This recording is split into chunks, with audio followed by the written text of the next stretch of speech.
الحمد لله الحمد لله نحمده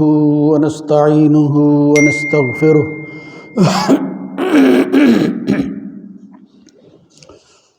ونعوذ بالله من شرور أنفسنا ومن سيئات أعمالنا من يهده الله فلا مضل له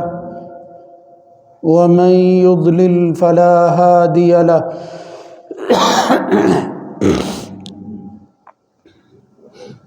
وأشهد أن لا إله إلا الله وحده لا شريك له وأشهد أن محمدًا عبده ورسوله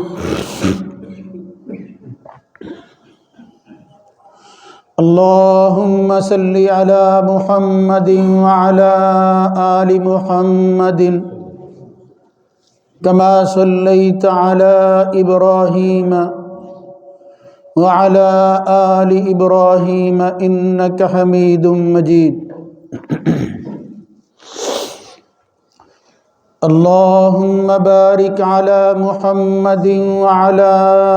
آل محمد كما باركت على إبراهيم وعلى آل إبراهيم في العالمين إنك حميد مجيد أما بعد فإن خير الحديث كتاب الله وخير الهدى هدى محمد صلى الله عليه وآله وسلم وشر الأمور محدثاتها وكل محدثة بدعة وكل بدعة ضلالة وكل ضلالة في النار رب أعوذ بك من همزات الشياطين من همزه ونفخه ونفثه يا أيها الذين آمنوا اتقوا الله حق تقاته ولا تموتن إلا وأنتم مسلمون يا أيها الناس اتقوا ربكم الذي خلقكم من نفس واحدة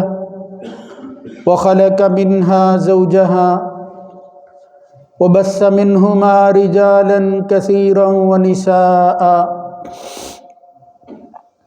واتقوا الله الذي تساءلون به والأرحام إن الله كان عليكم رقيبا يا أيها الذين آمنوا اتقوا الله وقولوا قولا سديدا يصلح لكم أعمالكم ويغفر لكم ذنوبكم ومن يطع الله ورسوله فقد فاز فوزا عظيما رب اشرح لي صدري ويسر لي أمري واحلل عقدة من لساني يفقهوا قولي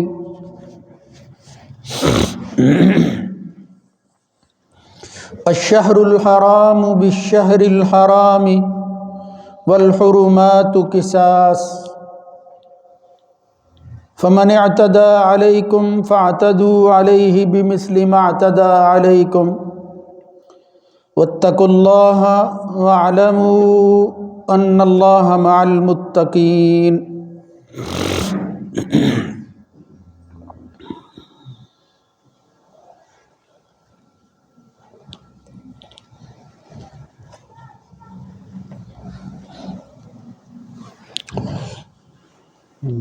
حرمت والے مہینوں ہی کے مقابلہ میں ہیں، اس لیے کہ حرمتیں بدلے میں ہی ہوتی ہیں۔ بس جو شخص تم میں سے تمہارے اوپر زیادتی کرے تو جتنی وہ تم پہ زیادتی کرے اس کا تم اتنا بدلہ لے سکتے، اور اللہ سے ڈرتے رہو اور جان لو کہ بلا شبہ اللہ تعالیٰ متقین کے ساتھ ہوتا۔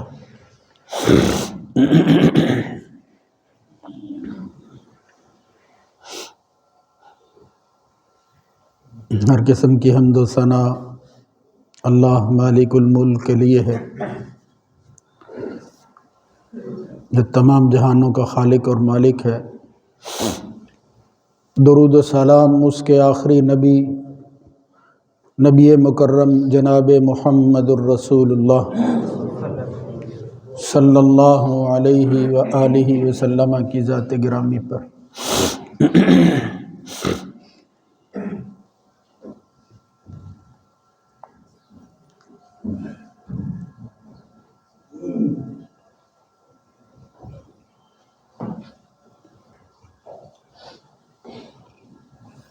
دینی اور مذہبی سوچ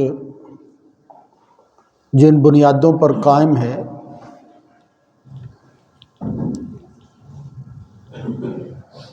وہی بنیادیں کسی چیز کی تشریح اور توضیح کے لیے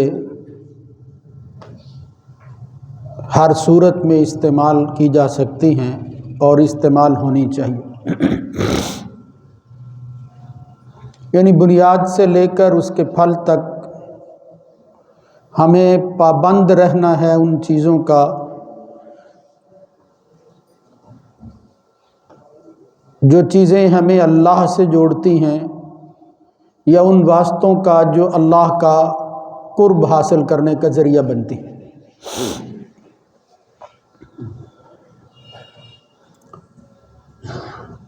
دین ایک اتھارٹی کا نام ہے، ایک ایسی سپریم چیز ہے کہ جس کو چیلنج نہیں ہے۔ یہ بات معاملاتی زندگی میں لوگوں نے جب بھی نظر انداز کی ہے، انہوں نے خطا کھائی ہے اور اس کے نتیجہ کے اندر بہتری کبھی نہیں نکلی۔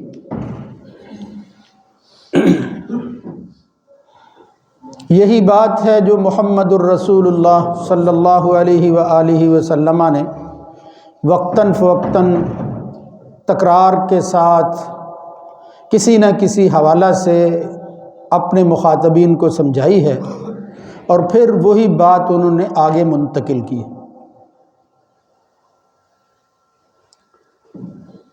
آخری دنوں میں اس جہان سے رخصت ہوتے ہوئے محمد الرسول اللہ صلی اللہ علیہ وآلہ وسلم نے جو وصیتیں فرمائی ہیں، یعنی وہ آخری کلام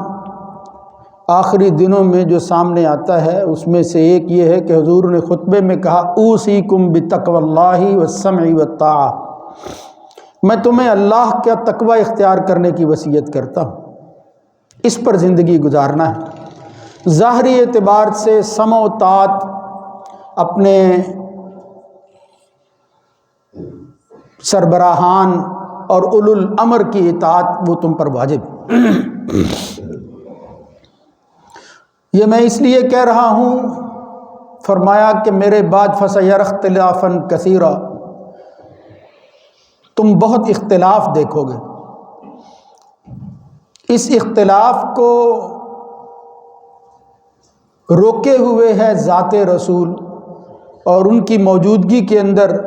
مسائل کا حل جو ہے وہ سامنے آ جاتا تھا۔ جب لوگوں کی رائے مختلف ہوگی تو پھر اختلاف بھی بڑھے گا، یا وقت کے گزرنے کے ساتھ کچھ کمزوری آئے گی انسانوں کے اندر، تو وہ نتیجہ ہوگا اختلاف کا،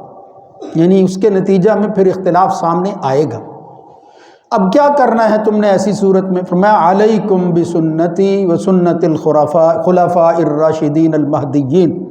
پھر اس میں میرے طریقے کو اختیار کرنا ہے، لازم پکڑنا ہے، اور اسی طرح خلفاء راشدین کا وہ طریقہ طرز عمل میری ماتحتی کے اندر، اس کو تم نے اختیار کرنا ہے۔ تمسکوا علیہا وعضوا علیہا بالنواجذ،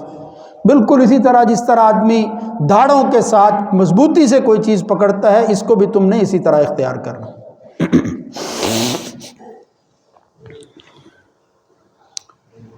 جس خدشے کا اظہار نبی کریم صلی اللہ علیہ وسلم فرما رہے تھے، آپ کے بعد وہ خدشہ پورا ہوتا ہوا نظر آیا، اور خدا نخواستہ یہ اختلاف کی نظر ہو گیا، ہمارا اجتماع اور بنیاد بن گئی اس تفرق کی جو بعد میں گروہوں کی شکل میں سامنے آئی۔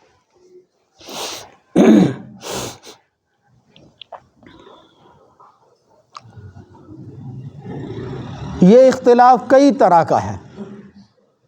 ان میں سے ایک بڑی بنیادی غلطی جس کی وجہ سے یہ اختلاف سامنے آتا ہے وہ یہ ہے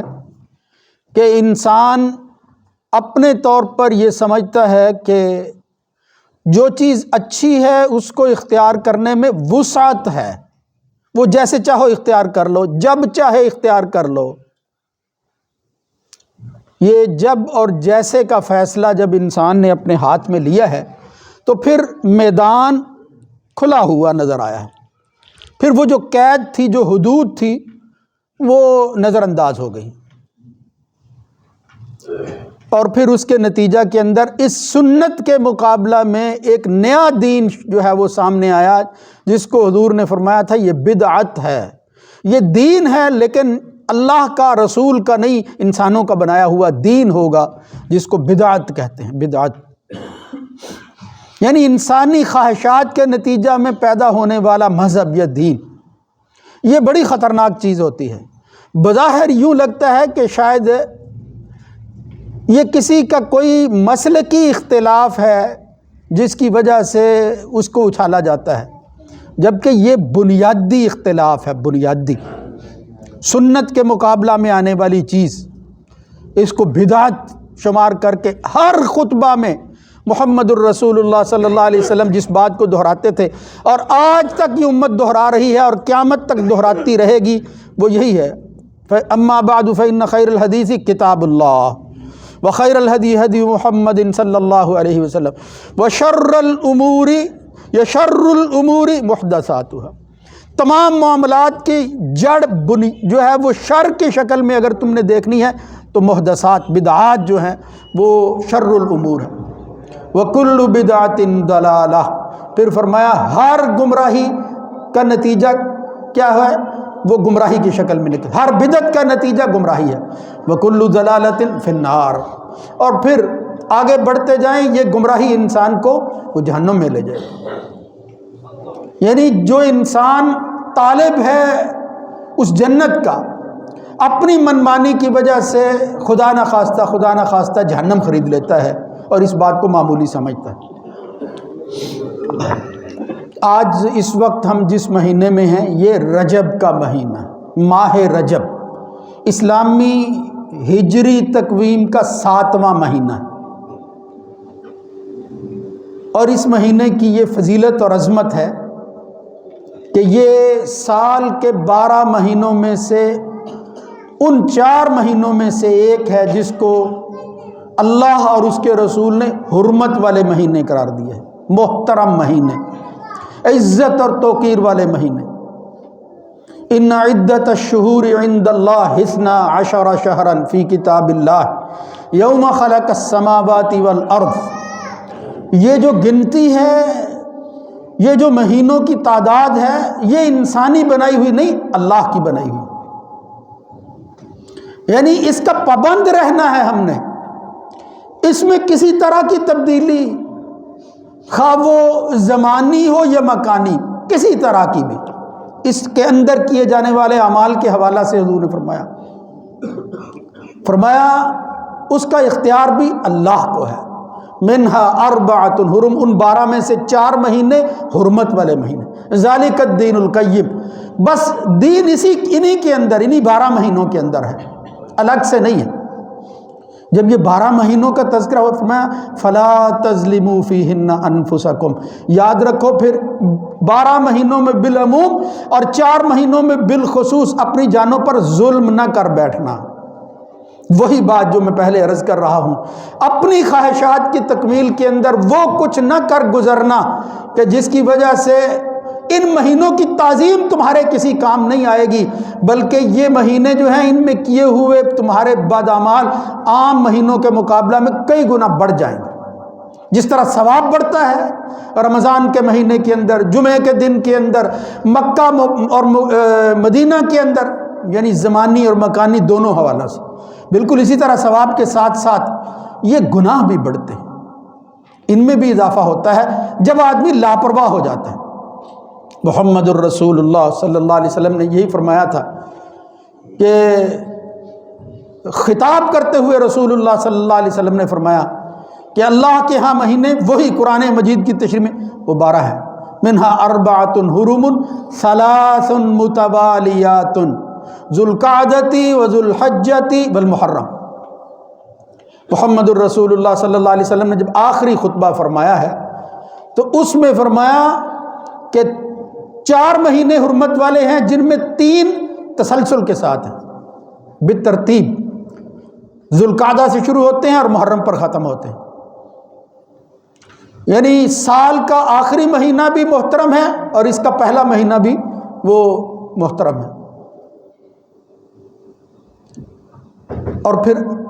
چوتھے مہینے کے بارے میں فرمایا وَالرَّجَبُ مُضَرَ الَّذِي بَيْنَ جُمَادَ وَشَعْبَانَ، وہ جو جمادی الثانی اور شعبان کے درمیان رجب آتا ہے، رجب کا مہینہ،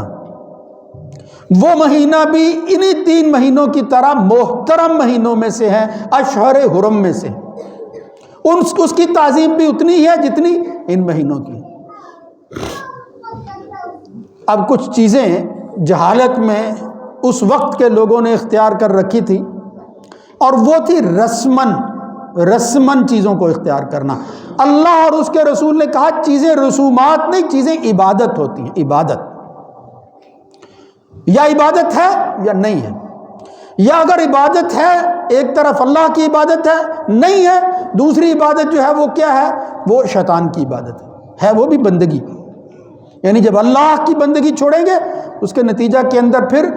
یقیناً تم شیطان کی جو ہے وہ پوجا کر رہے ہو۔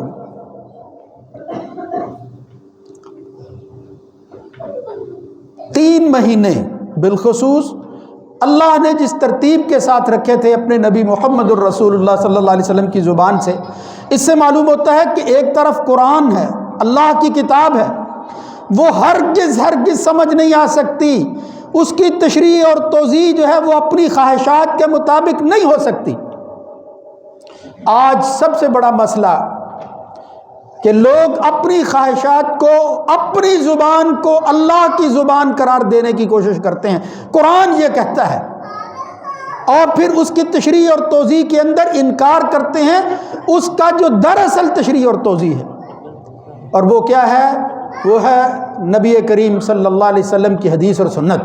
آپ کی زبان، وحی کی زبان سے نکلی ہوئی بات کہ اللہ کیا کہتا ہے، اس کی تشریح کی ضرورت ہے تو میں بتاتا ہوں۔ اللہ نے فرمایا ان عدت الشہور عند اللہ 12 شہرا منها 4 حرم ذالک الدین القیم، 12 مہینے ہیں، ان میں 4 جو ہے وہ حرمت والے ہیں، مگر ان 4 کا نام نہیں لیا اللہ رب العزت، نہیں بتایا۔ اب ظاہر ہے جب 4 مہینے ہیں، ایک طرف اگر قرآن کو دیکھیں کوئی پابندی نہیں ہے، 4 مہینے ہیں، جو بھی چاہے بندہ اختیار کر لے، لیکن جب تصدیق ہو جائے، جب توضیح ہو، وضاحت اور تشریح آ جائے محمد الرسول اللہ صلی اللہ علیہ وسلم کی زبان سے، پھر آپشن والی کوئی بات نہیں ہوتی کہ جس کو چاہو اختیار کر لو، جس کو چاہو جو ہے وہ چھوڑ دو۔ اور اس کے ساتھ ساتھ ان مہینوں کی تبدیلی کے حوالہ سے جو کہا فَلَا تَظْلِمُوا فِيهِنَّ أَنفُسَكُمْ وَقَاتِلُوا الْمُشْرِكِينَ كَافَّةً كَمَا يُقَاتِلُونَكُمْ كَافَّةً وَاعْلَمُوا أَنَّ اللَّهَ مَعَ الْمُتَّقِينَ۔ آگے فرمایا إِنَّمَا النَّسِيءُ زِيَادَةٌ فِي الْكُفْرِ، وہ جو میں بات پہلے عرض کر رہا تھا کہ اس کے اندر کی جانے والی تبدیلی وہ کفر ہی نہیں بلکہ کفر میں اضافہ ہوگا، کئی گنا بڑھ کر جو ہے وہ کفر ہوگا۔ تو وہ جہالت کے اندر رسم کو اختیار کرتے ہوئے لوگ مہینوں کی تعداد کو پورا رکھتے، کوشش کرتے کہ 4 مہینے ہوں، مگر مہینوں میں تبدیلی اپنی طرف سے کر لیتے تھے، یہ تھا وہ جرم۔ انما النسیء زیادۃ فی الکفر، جس کو کہتے ہیں نسی، یضل بہ الذین کفروا، کیا کرتے تھے، یحلونہ عاما، ایک مہینے کو جو ہے وہ حلال ایک سال میں کر لیتے، وَيُحَرِّمُونَهُ عَامًا، اور پھر جب اگلا سال آتا مرضی کے ساتھ کسی اور مہینے کو جو ہے وہ محترم بنا لیتے۔ لیواطئوا عدۃ ما حرم اللہ، ایک طرف گنتی بھی پوری کر رہے ہیں مگر خواہشات جو ہے اس کو بھی نہیں چھوڑ رہے،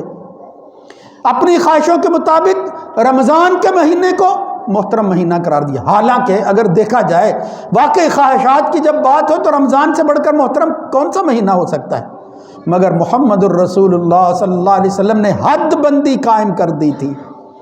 کہ رمضان ان مہینوں میں سے اشہر حرم میں شمار نہیں ہو سکتا، اس لیے کہ محمد الرسول اللہ صلی اللہ علیہ وسلم نے اس کو شمار نہیں کیا۔ تم کون ہوتے؟ یعنی وہ پیغمبرانہ حیثیت جو ہے اس کو چیلنج کر کے اس کو اپنے ہاتھ میں لے رہے۔ اس لیے فرمایا جس طرح وہ 3 مہینے ہیں، یہ رجب جو ہے یہ حرمت والے مہینوں میں سے ایک مہینہ ہے،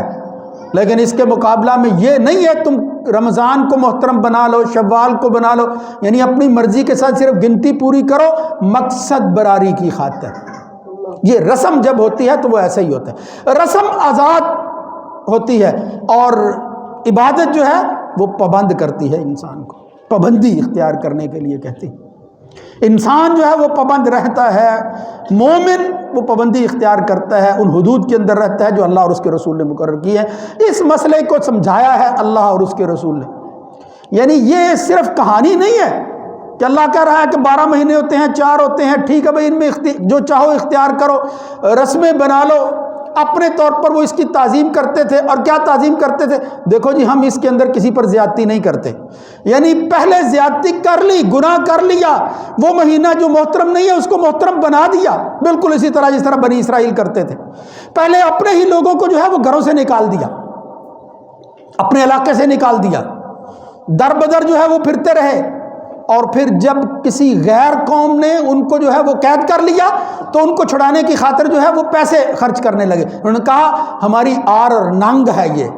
یہ ہم برداشت نہیں کر سکتے کہ ہمارے بندے جو ہیں وہ اس طرح جو ہے وہ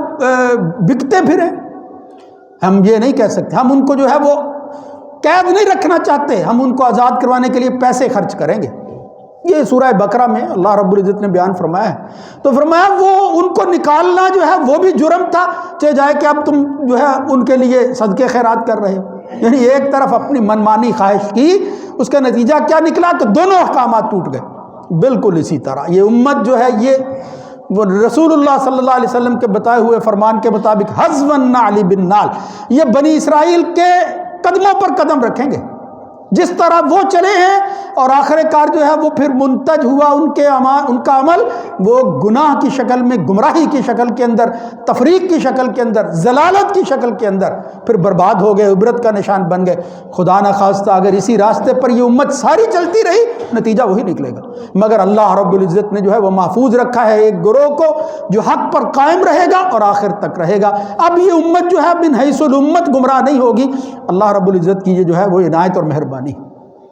تو عرض یہ کرنا تھا کہ یہ جو 3 مہینے اور پھر چوتھا رجب مضر جسے کہتے ہیں، وہ مضر اس لیے کہتے ہیں کہ خاص طور پر یہ قبیلہ اس کی تعظیم کرتا تھا، اور پھر منمانی بھی یہی کرتا تھا کہ یہ ہمارا مہینہ ہے، ہم جیسے چاہے اس کو استعمال کریں۔ تو اس ماہ رجب کے اندر بالخصوص، باقی کی اب میں بات نہیں کرتا، بس اتنا اشارہ کر دیتا ہوں کہ ان کے اندر کیے ہوئے اعمال بھی رسول اللہ صلی اللہ علیہ وسلم نے بتائے ہیں،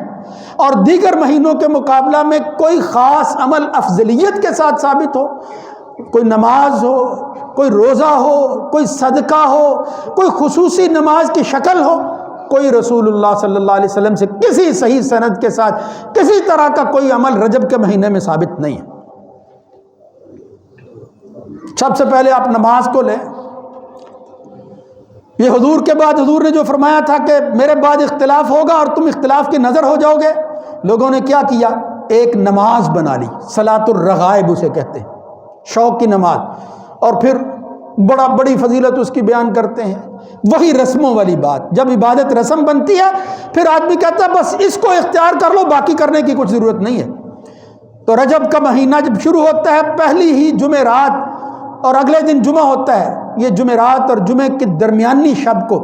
پھر کچھ رکعتوں کو مقرر کیا اور فرمایا جو آدمی سورہ اخلاص اتنی دفعہ پڑھے گا، فلاں عمل اس کے اندر کرے گا، بعد میں جو ہے وہ یہ فلاں فلاں تسبیح کرے گا، بس وہ پھر بخشا جائے گا، اس کو کچھ کرنے کرانے کی ضرورت نہیں ہے۔ لوگ یہ نماز پڑھتے رہے اب بھی بعض لوگ جو ہے یہ کہتے ہیں یہ بہت قیمتی نفل ہے،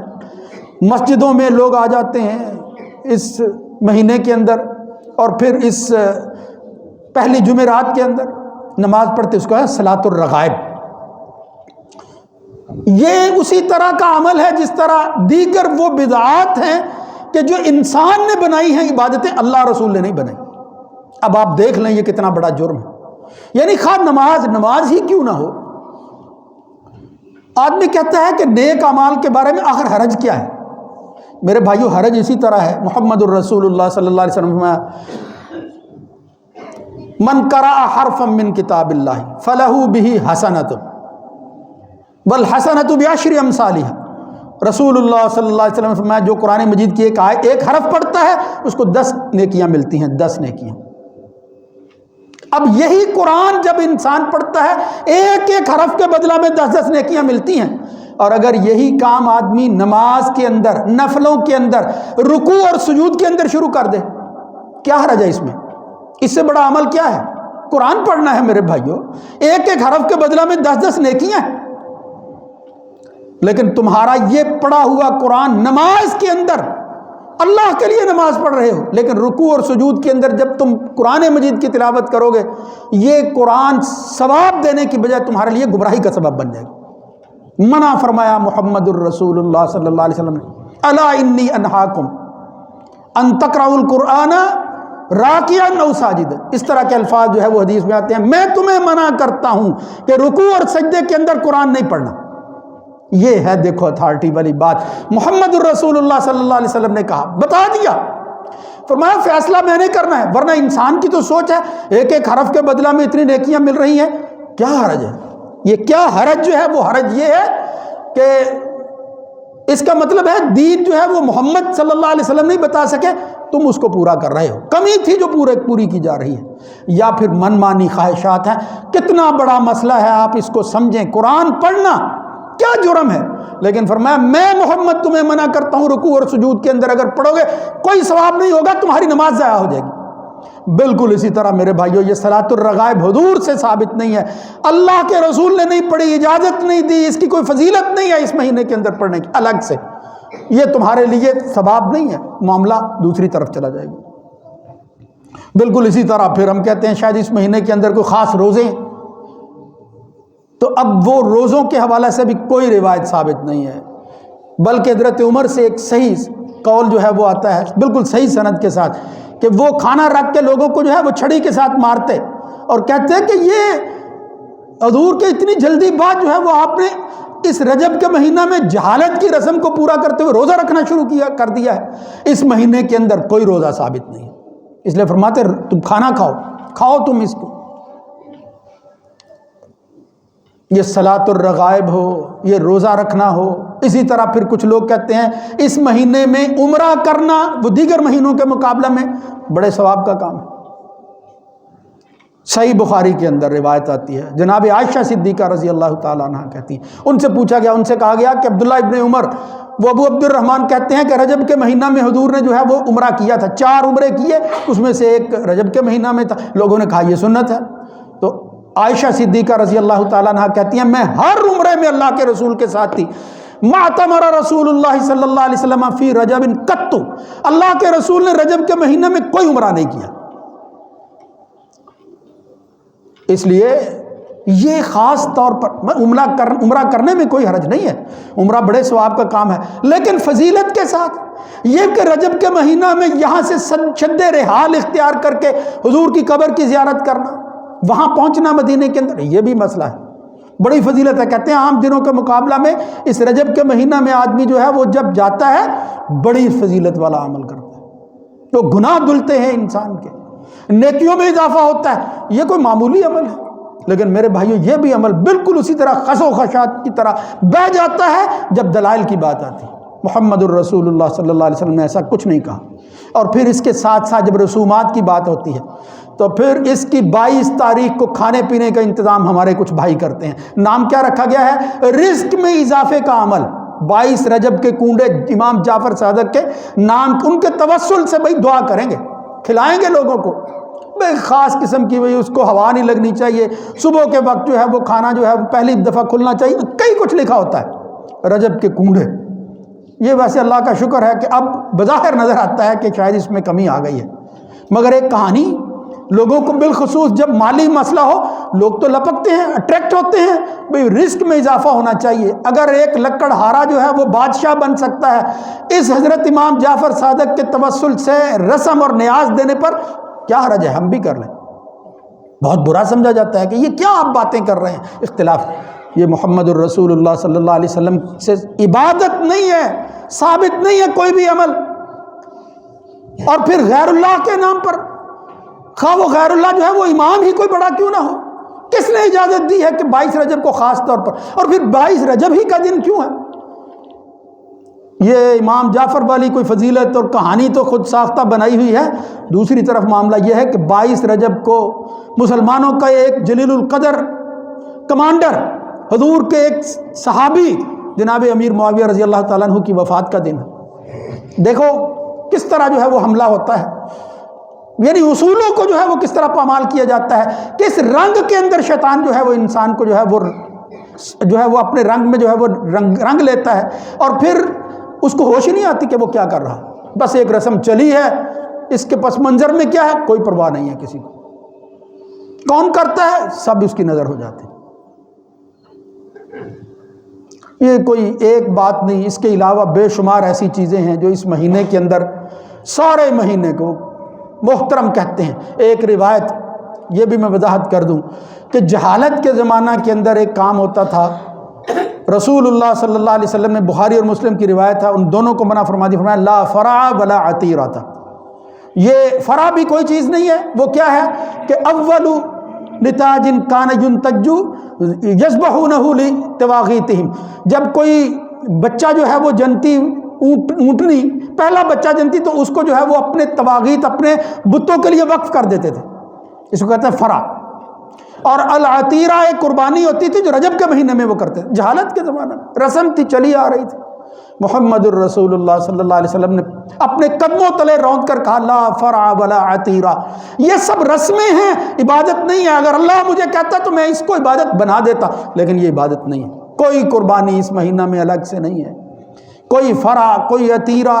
یہ سب جتنی بھی چیزیں ہیں یہ رسومات ہیں، ان کو سمجھو اور پھر عبادت اور رسم کے فرق کے بعد مومنانہ زندگی جو ہے اس کو گزارنے کی کوشش کرو، اس کو اختلافی مسئلہ نہ سمجھو۔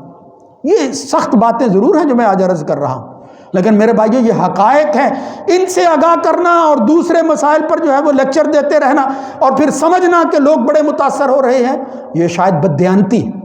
اس لیے میں نے ضروری سمجھا کہ اس رجب کے مہینے میں بالخصوص، اور پھر ایک آخری بات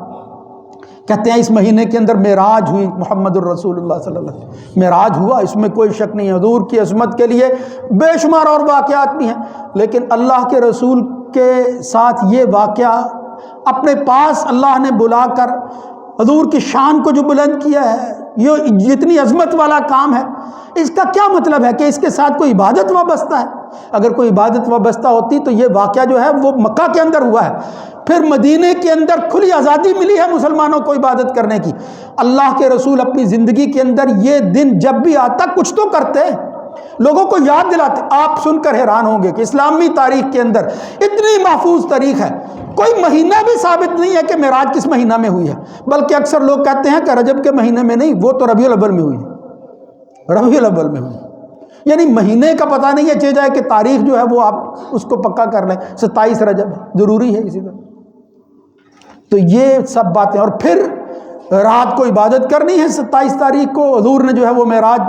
کی تھی، اللہ نے معراج کروائی تھی، اور حضور جو ہے وہ چلے گئے اسراء و معراج کی یاد کے اندر، رات کو عبادت کریں، صبح روزہ رکھیں۔ یہ کس نے کہا ہے؟ کہاں کا روزہ ہے بھائی یہ؟